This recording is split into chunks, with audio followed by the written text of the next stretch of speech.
Baik, jumpa lagi dengan Sang Review Channel. Pada kesempatan kali ini saya akan melakukan tes kabel USB Type-C atau USB A to C model L atau gaming dari brand unit serinya UCB52 yang kemarin saya beli dapat harga 34 ribuan ya. Kalau teman-teman minat, link pembelian ada di deskripsi. Nah, kali ini akan saya tes ke berbagai macam perangkat alat ponsel dan USB tester dan power bank. Di antaranya nanti akan saya tes ke ponsel Vivo Y21A yang support fast charging 18 watt. Ini adapter charger bawahnya, nanti tinggal menggunakan kabel dari brand unit yang saya tes ini ya. Nah, seperti itu. Lalu lanjut nanti akan saya tes ke ponsel Infinix Hot 30 yang support super charger 33 watt. Seperti ini adapter charger bawaannya. Nah ya, lanjut nanti akan saya tes ke ponsel Itel RS4 yang support power charging 45 watt. Seperti ini adapter charger bawaannya. Lanjut nanti akan saya tes ke ponsel Oppo yang support SuperVOOC 45 watt. Seperti ini adapter charger bawahnya Oppo A3X. Nah ya, nanti lanjut akan saya tes ke ponsel yang mantap ini, Xiaomi Poco M6 Pro yang support turbo charging 67 watt. Seperti ini adapter charger bawaannya. Nah, semua menggunakan adapter charger bawaan ya. Nanti lanjut akan saya tes dengan menggunakan apa? Wattmeter dari brand Finersi serinya FNAC. Ini berapa? FNAC 28. Nah ya, lewat jalur USB A. Nah, untuk mengetahui wattmeternya, sedangkan untuk mengetahui apakah ada chip chip e-markernya atau tidak, atau smart chip biasa, saya menggunakan alat tes untuk deteksi chip ya dari brand Finersi FNP58. Dan nanti akan saya tes untuk charging ke power bank. Nah ya, jadi lengkap ya, charging ke ponsel, charging ke power bank, dan menggunakan USB tester. Seperti apa performa kabel buatan dari brand unit ini dalam mencharging ke semua perangkat yang saya sebutkan tadi? Simak videonya. Baik, ini yang kita dapat dalam paket pembelian kabel unit gaming RGB UCB52 serinya seperti itu ya. Nah, yang dikemas dengan kemasan kardus seperti ini. Panjangnya 1,2 meter. Nah ya, ada RGB-nya seperti ini. Kira-kira spesifikasinya kabel yang saya beli Type-C maksimal 27 watt. Nah ya, serinya UCB52. Nah, seperti ini kemasannya. Nah, lalu kita akan dapat velcro, atau tali untuk merapikan kabel ketika tidak digunakan. Lalu kita akan dapat kabel itu sendiri yang ada kertasnya seperti ini. Nah ya, lalu juga ada karetnya seperti ini. Nah, seperti ini fisik kabel dari unit. Nah, modelnya L seperti ini. Nah ya, lalu ini akan nyala LED RGB. Nah ini ya, ketika dihubungkan dia akan nyala RGB. Nah, cukup bagus sekali. Nah ya, modelnya L seperti ini. Cukup cocok buat teman-teman yang suka gaming. Lalu portnya yang bagian USB A seperti ini. Nah ya, warnanya putih.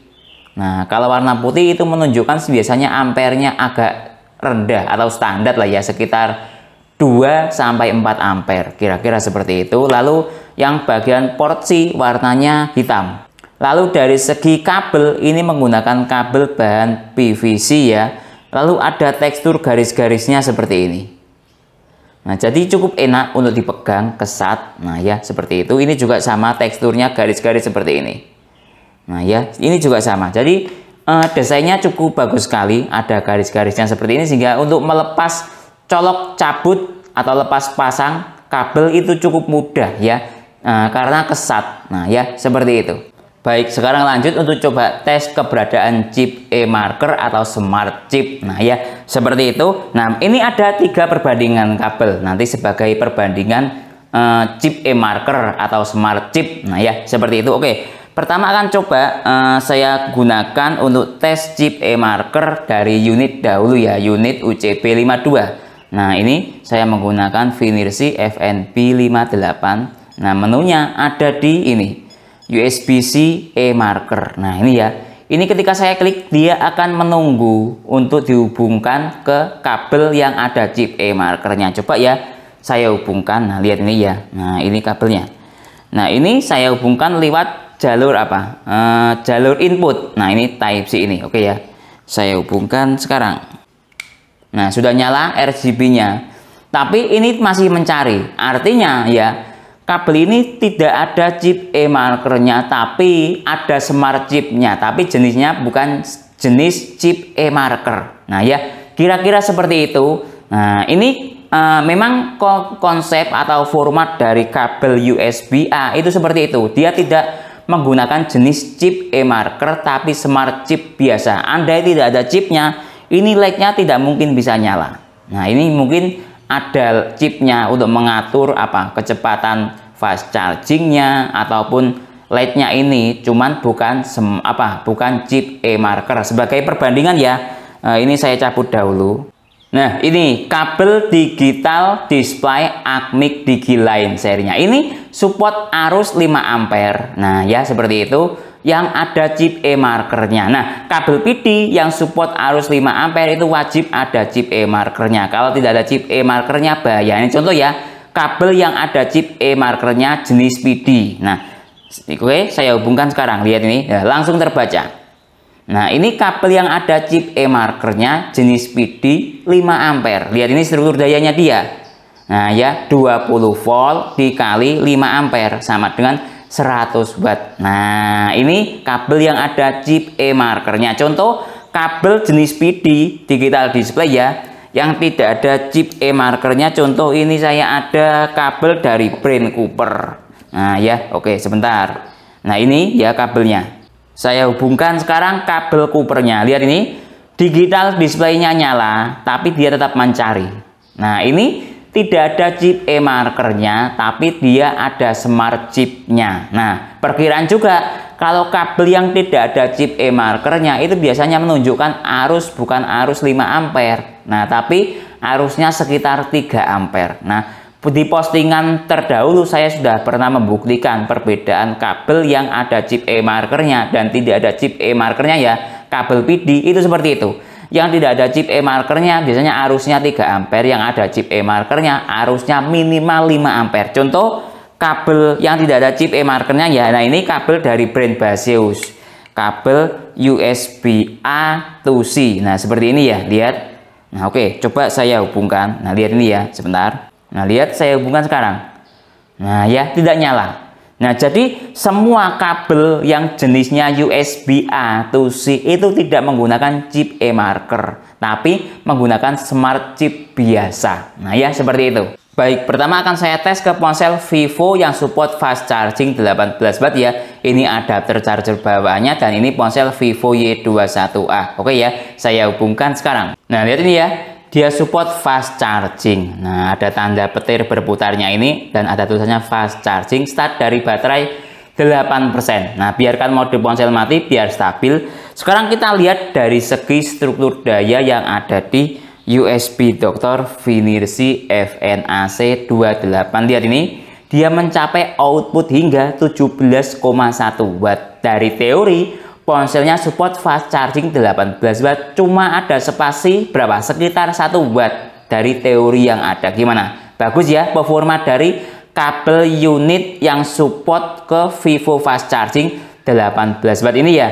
Nah seperti itu. Tentunya dia juga bisa digunakan untuk charging ke ponsel Android lain yang support fast charging, misalnya ke Infinix 18 watt, Xiaomi 18 watt, ataupun Samsung yang support adaptive fast charging 15 watt, dia juga bisa. Baik, lanjut tes ke ponsel Infinix yang support supercharger 33 watt ya. Ini tes ke ponsel Infinix Hot 30. Nah ya seperti ini ada charger bawahnya. Nah seperti ini, saya hubungkan sekarang. Nah lihat ini ya, start dari baterai 8%, ada komanya support supercharger 33 watt. Saya buat standby layarnya biar stabil dayanya untuk mengukur daya output dari kabel ini.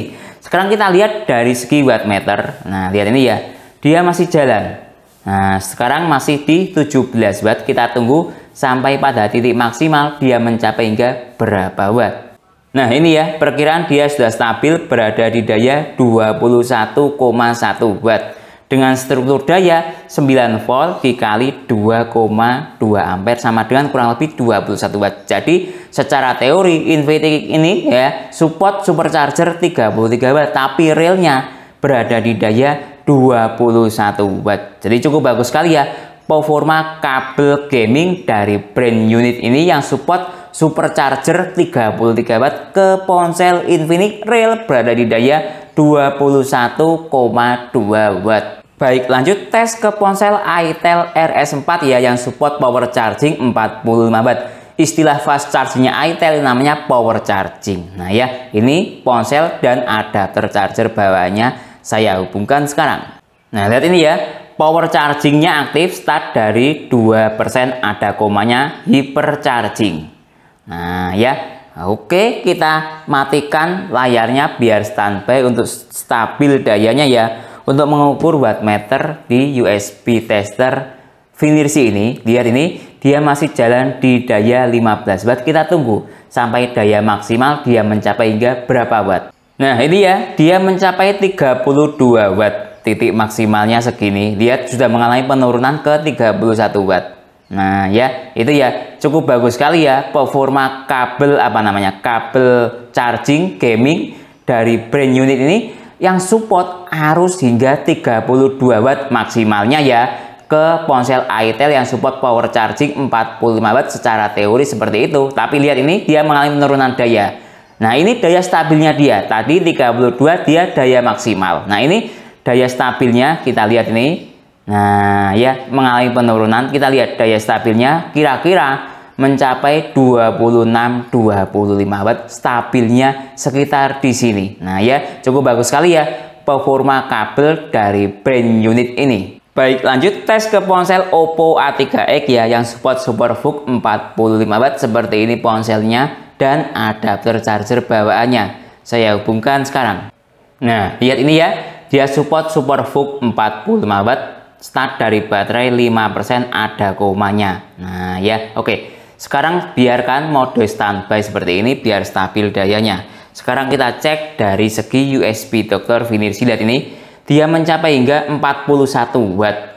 Pertama kali colok dengan struktur daya 10 volt kali 4 ampere. Nah artinya kabel ini arus maksimalnya bisa mencapai hingga 4 ampere. Ini daya tertinggi ya berdasarkan tes dari ponsel-ponsel sebelumnya. Nah arusnya seperti itu. Nah ini lihat dia mengalami penurunan daya. Nah itu sudah karakter dari SuperVOOC Oppo. Nah ya, nah ini kita tunggu dia daya stabilnya mencapai hingga berapa watt. Intinya dia daya maksimalnya tadi mencapai hingga 41 watt.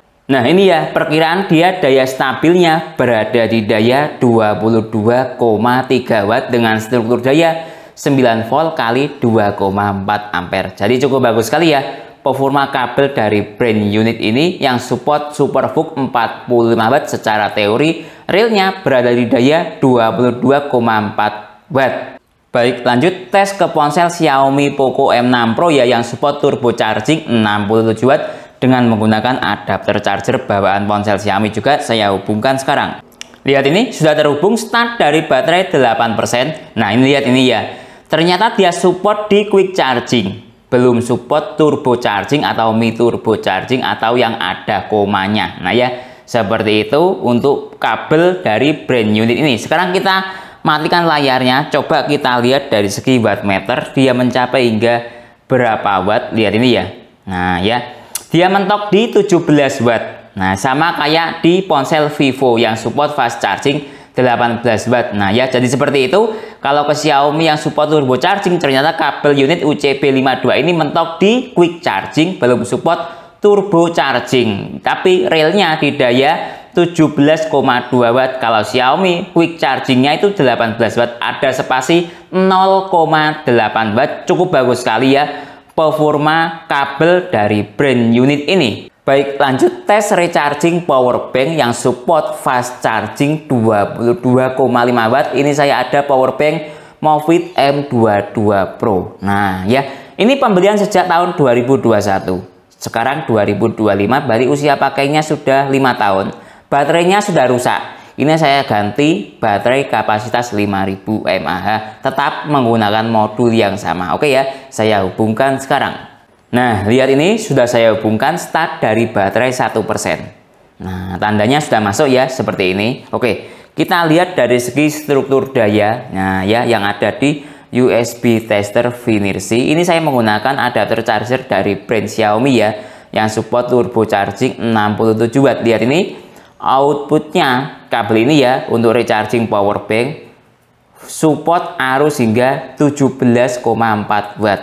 Nah ya, dari teori support fast charging 22,5 watt. Nah ingat ya, fast charging 22,5 watt itu support outputnya, sedangkan inputnya dia sekitar PD 18 watt atau 20 watt, kira-kira seperti itu, atau quick charging 18 watt. Rata-rata power bank yang daya sekitar berapa? 18 watt sampai 22,5 watt itu inputnya sekitar 18 watt. Mohon dikoreksi bila salah. Jadi ini cukup bagus sekali performa kabel ini yang support output charging ke power bank hingga 17,5 watt. Menurut saya ini inputnya sekitar 18 watt, jadi ada spasi cuma 0,5 watt. Nah ya, cukup maksimal sekali ya performa dari kabel brain unit ini. Baik, lanjut tes speed charging ke ponsel Infinix Hot 30 yang support supercharger 33 watt. Baterainya berkapasitas 5000 mAh, saya hubungkan sekarang. Nah, lihat ini ya, start dari baterai 1%, mode ponsel mati biar stabil dayanya, timernya saya nyalakan sekarang. Baik, waktu sudah jalan di 31 menit ya, kita cek ponselnya terisi berapa persen.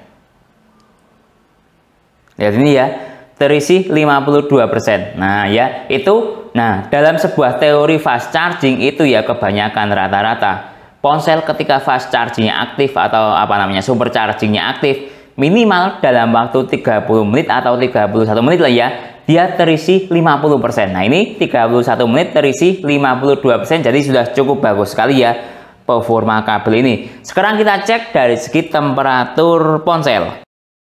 36 derajat Celcius, kategori hangat normal ya. Oke, kita cek dari segi temperatur kabel charger.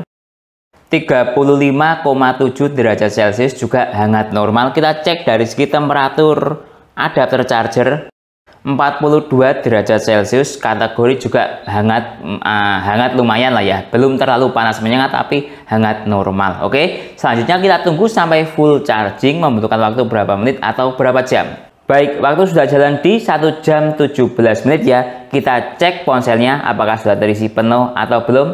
Lihat ini sudah terisi 100% dalam waktu 1 jam 17 menit. Cukup bagus sekali ya performa kabel dari brand unit ini yang support supercharger ke ponsel Infinix. Baik, lanjut tes recharging power bank. Kita lihat speed chargingnya. Untuk charging ke power bank ya membutuhkan waktu berapa menit atau berapa jam dari persentase baterai habis hingga terisi penuh. Dalam hal ini akan saya tes ke Movit M22 Pro ya, yang support quick charging 22,5 watt atau fast charging 22,5 watt ya. Nah ini dia support PD dan quick charging. Nah ya, tapi ini baterainya sudah saya modifikasi ke kapasitas 5000 mAh. Nah ya, karena usia pakainya sudah 4 tahun lebih, jadi baterainya yang bawaan pabrik kan sudah rusak, jadi sudah saya ganti ke kapasitas 5000 mAh ya. Kita lihat dari fast charging 22,5 watt, kapasitas baterai 5000 mAh, full charging membutuhkan waktu berapa menit atau berapa jam. Saya hubungkan sekarang dengan menggunakan adapter charger bawaan ponsel Xiaomi ya, yang support turbo charging 67 watt. Lihat ya, start dari baterai 0%, timernya saya nyalakan sekarang. Baik, waktu sudah menunjukkan jalan di 30 menit ya. Kita lihat ini power banknya sudah terisi 14% dari kapasitas baterai 5000 mAh. Nah ya, seperti itu. Sekarang kita cek dari segi temperatur power bank. 45 derajat Celcius, kategori hangat, agak panas sedikit tapi masih wajar. Sekarang kita cek dari segi temperatur kabel charger. 48 derajat Celcius ya, chipnya kategori masih sama ya, kurang lebih kayak temperatur power bank panasnya. Sekarang coba kita cek temperatur dari segi adapter charger. Kurang lebih juga sama ya, rata-rata di angka 44 derajat Celcius, 40 berapa tadi? 48 ya, paling panas di kabel chip charger. Nah ya, seperti itu. Sekarang kita tunggu ya sampai full charging, membutuhkan waktu berapa menit atau berapa jam. Baik, waktu sudah menunjukkan jalan di 1 jam 55 menit. Kita lihat ini power banknya sudah terisi 100% dengan kapasitas baterai 5000 mAh, speed charging membutuhkan waktu 1 jam 55 menit full 100%. Sudah cukup rasional sekali ya speed charging dari kabel brain unit ini. Biasanya kalau saya recharging power bank berkapasitas 10.000 mAh ya, itu membutuhkan waktu sekitar 3 jam sampai 4 jam. Nah, ini 5000 mAh membutuhkan waktu sekitar 1 jam 55 menit atau berapa? 2 jam lah ya, kira-kira seperti itu. Jadi sudah cukup rasional sekali speed charging dari kabel brain unit ini untuk charging ke power bank. Baik, jadi kesimpulannya kabel unit model gaming atau model L yang ada RGB-nya cuma dibanderol harga 34.000. Berdasarkan tes saya cukup bagus sekali performa kabel ini ya. Pertama, tes dari segi fast charging semuanya berjalan dengan baik ya. Mulai dari tes fast charging ke ponsel Vivo yang support fast charging 18 watt, dia jalan dan aktif fast charging Vivo 18 watt-nya. Tentunya juga bisa buat Android lain yang support fast charging 18 watt. Tadi juga tes ke Infinix yang support supercharger 33 watt, dia juga aktif dan ada komanya ya, supercharger 33 watt-nya. Tadi juga saya tes ke itel yang support power charging 45 watt, dia juga aktif power chargingnya, ada komanya juga 45 watt. Nah, seperti itu. Tadi juga saya tes ke Oppo yang support SuperVOOC 45 watt, dia juga aktif SuperVOOC 45 watt-nya. Sayangnya saya tes ke Xiaomi yang support turbo charging 67 watt, dia tidak bisa jalan turbo charging, mentok di quick charging 18 watt. Lalu dari segi kemampuan output maksimal dari kabel ini ya, tadi tes ke Oppo yang support SuperVOOC 45 watt, dia mentok maksimal di daya 40 sampai 42 watt. Nah ya, cukup bagus sekali. Ini mengingat kabelnya berwarna putih, itu biasanya support arus sekitar 2 sampai 4 ampere. Nah, ini bisa jalan berapa tadi? 40 sampai 42 watt. Dari segi ampere juga sama, kurang lebih maksimal di 4 ampere. Jadi sudah performanya cukup maksimal sekali. Namun dari segi kemampuan speed chargingnya juga lumayan bagus ya. Tadi charging ke power bank dari baterai 0 hingga terisi 100% membutuhkan waktu sekitar 1 jam 55 menit. Bisa saya katakan lumayan lah fast chargingnya. Mengingat ini kapasitasnya saya modifikasi ke 5000 mAh, full charging 1 jam 50 menit itu normal. Nah, biasanya kalau 10.000 mAh sekitar 3,5 sampai 4 jam. Jadi dari segi fast charging ke power bank menurut saya normal, tidak terlalu cepat dan tidak terlalu lambat. Tapi dari segi speed charging ke ponsel yang support supercharger, tadi tes ke Infinix dari persentase baterai 0 atau lowbat ya hingga terisi penuh membutuhkan waktu di bawah 1 jam 20 menit. Cukup bagus sekali performanya. Kurang lebih sama lah ya, atau 11-12 kayak kabel bawaan ponsel. Mungkin itu ya yang bisa saya jelaskan dalam video ini. Kalau teman-teman ada pertanyaan atau urusan lain yang sekiranya belum saya jelaskan dalam video ini, bisa bertanya di kolom komentar. Kalau teman-teman berminat untuk membeli semua peralatan dalam video ini, link pembelian ada di deskripsi. Saya Didin, undur diri dulu. Sampai jumpa pada video berikutnya. Terima kasih.